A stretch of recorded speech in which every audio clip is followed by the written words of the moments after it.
অগ্রণী ভূমিকা পালন করেছে।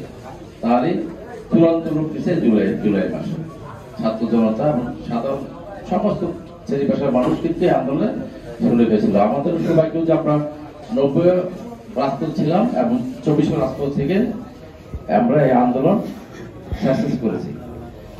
গণতন্ত্রের ভাবনা এই বাংলাদেশে গণতন্ত্র সত্যিকার হচ্ছে যদি গণতান্ত্রিক পরিবেশ তৈরি করতে সে জিয়া পরিবার করেছে, এছাড়া আর কেউ কিন্তু বাংলাদেশে গণতন্ত্রের কোনো বিকাশ ঘটার নেই।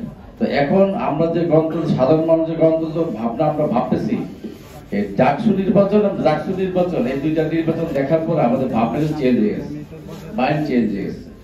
যে সমস্ত প্রশাসনের ভিতরে একটা দলের লোক বসে আছে এবং তারা নিয়ন্ত্রিত ভাবে সবকিছু কিন্তু নিয়ন্ত্রণ করতেছে। এক একটা এক এক রূপ।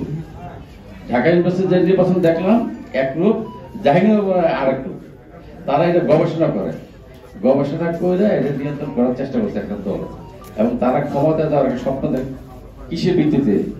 স্বৈরাচারকে সাথে নিয়ে তারা ক্ষমতায় যাওয়ার স্বপ্ন দেখতেছে ভিন্নভাবে। স্বৈরাচারটা মুখটা কাপড় দিয়ে ঢেকে তাদেরকে সাথে নিয়ে তারা ক্ষমতা যাওয়ার চিন্তা করছে। কারণ আমাদেরও ভাবতে হবে যে নিয়ন্ত্রিত পরিবেশে আমরা নির্বাচন করে আমরা কত সফলতা আমরা অর্জন করতে পারবো। সেই স্বৈরাচারের যে রূপ, সেই রূপটা কিন্তু অন্যভাবে প্রকাশ পাচ্ছে ডাকসু নির্বাচন এবং ডাকসু নির্বাচন। কারণ গণতন্ত্রের ভাবনা কিন্তু আমাদের আবার নতুন করে ভাবতে হবে, এবং আমাদের সম্মানিত নেতৃত্ব যারা আছেন, সিনিয়র নেতৃত্ব যারা আছেন, তাদেরকেও এখন সময় আসছে যে আপনারা চিন্তা করেন কি করবেন। সমস্ত প্রশাসন কিন্তু একটা দল নিয়ন্ত্রণ নিয়েছে, সমস্ত প্রশাসন প্রত্যেকটা জায়গায় তারা বসে আছে। কারণ আমরা বলি স্বৈরাচার মুক্ত বাংলাদেশ, কিন্তু আসল স্বৈরাচার কিন্তু জন্ম নিচ্ছে সামনে। ওই রূপটা ভিন্ন, চেহারাটা ভিন্ন।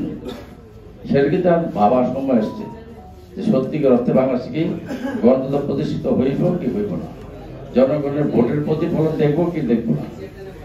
আজকে আওয়ামী লীগ একটা বিশেষ দলের উপর ভর করিয়া তারা কিন্তু আবার ক্ষমতায় আসা পায়তারা করতেছে। দলটা তো জামাত ইসলাম, তারা কিন্তু সমস্ত লোকজন আওয়ামী লোকজন তার সাথে নিচ্ছে, নিয়ে এই কাজগুলি করছে।